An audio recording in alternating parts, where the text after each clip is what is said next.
Hi friends, welcome back to my channel LPK Rani. నేను ఈరోజు మీకు చూపించబోయే రెసిపీ దొండకాయ 65.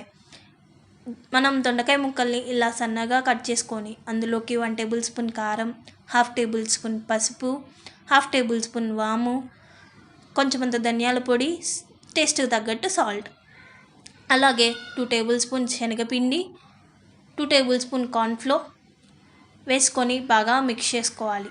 గుర్తుపెట్టుకోండి, దొండకాయ ముక్కలకి పిండి బాగా పట్టేలాగా కలుపుకోండి. వాటర్ వేయాల్సిన అవసరం లేదండి. ఇలా కలుపుకున్న తర్వాత పిండి ఇలా ముక్కకి బాగా అంటుకోవాలి. ఇప్పుడు మనం బాండీ తీసుకొని డీప్ ఫ్రైకి సరిపడా ఆయిల్ తీసుకోవాలి. ఇలా హీట్ అయిన తర్వాత మనం దొండకాయ 65ని బాండీలోకి వేసుకొని 1 మినిట్ ఫ్రై చేసుకుందాం. గుర్తుపెట్టుకోండి, హై ఫ్లేమ్లోనే ఫ్రై చేసుకోవాలి, లేదంటే ఆయిల్ ఎక్కువ పీల్చేస్తుందండి. ఇప్పుడు అదే ఆయిల్లోకి కొంచెమంత పల్లీల్ని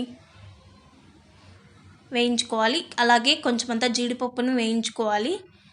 ఇలా గోల్డెన్ కలర్ వచ్చేంత వరకు. తర్వాత ప్లేట్లోకి తీసుకొని ఆ జీడిపప్పుల్ని పల్లీలను వేసుకొని మిక్స్ చేసుకొని అందులోకి కారం, కొంచెమంత ధనియాల పొడి, గరం మసాలా పొడి వేసుకొని బాగా మిక్స్ చేసుకోవాలి. అంతేనండి, ఎంతో టేస్టీ అయిన దొండకాయ 65 రెడీ. ఈ రెసిపీస్ కనుక మీకు నచ్చినట్టయితే please do like, share and subscribe to my channel.